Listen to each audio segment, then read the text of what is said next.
کسی زمانے میں ایک غیر مسلم نے اسلام قبول کیا تو اسے پوچھا گیا کہ اسلام کی کس قدر نے تجھے متاثر کیا، تو وہ بولا کہ سیرت کا صرف ایک واقعہ میری ہدایت کا سبب بن گیا۔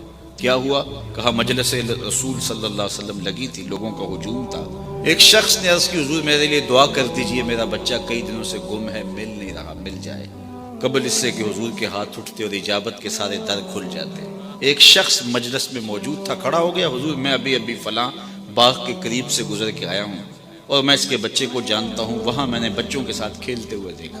باپ نے جب سنا کہ میرا بچہ فلاں باغ میں ہے تو اس نے دوڑ لگا دی، فرمایا اسے بلاؤ۔ بلایا گیا، بہت جلدی؟ جی حضور آپ جانتے ہیں ایک باپ کے جذبات کیا ہوتے۔ کہا اچھی طرح آگاہ ہوں، لیکن تمہیں بلایا ہے تو بلانے کا بھی ایک مقصد تھا۔ جی حضور ارشاد فرمائیے۔ فرمایا جب باغ جاؤ بچوں کے ساتھ اپنے بچے کو کھیلتا ہوا دیکھ لو تو بیٹا بیٹا کہہ کے آوازیں نہ دینے لگ جانا، جو نام رکھا ہے اس نام سے پکارنا۔ عرض کی حضور میرا بیٹا ہے، اگر میں بیٹا کہہ کے پکاروں گا تو حرج بھی کیا ہے؟ فرمایا تم کئی دنوں سے بچھڑے ہو، تمہارے لہجے میں بلا کا رس ہوگا اور تم نہیں جانتے، ہو سکتا ہے کھیلنے والوں میں کوئی یتیم بھی کھیل رہا ہو، اور جب تم اپنے بیٹے کو بیٹا کہہ کے پکارو گے، اتنا میٹھا لہجہ ہوگا تو اس کے دل پہ چوٹ لگے گی، کاش آج میرا باپ ہوتا تو مجھے بھی بیٹا کہہ کے پکارو۔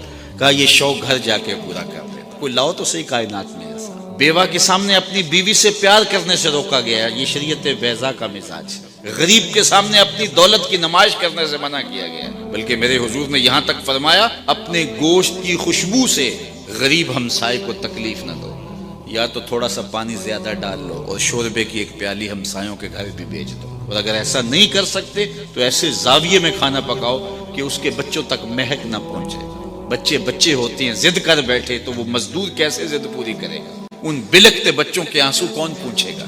تو کہا حضور کی سیرت کے اس واقعہ نے کہ یتیم کے سامنے اپنے بچے سے بھی پیار نہیں کرنا اور اس کو بھی جو ہے وہ بیٹا کہہ کے آواز نہیں دینی، اس نے مجھے بتایا کہ کتنی نزاکت قلبیہ کا لحاظ رکھنے والے حضور ہیں۔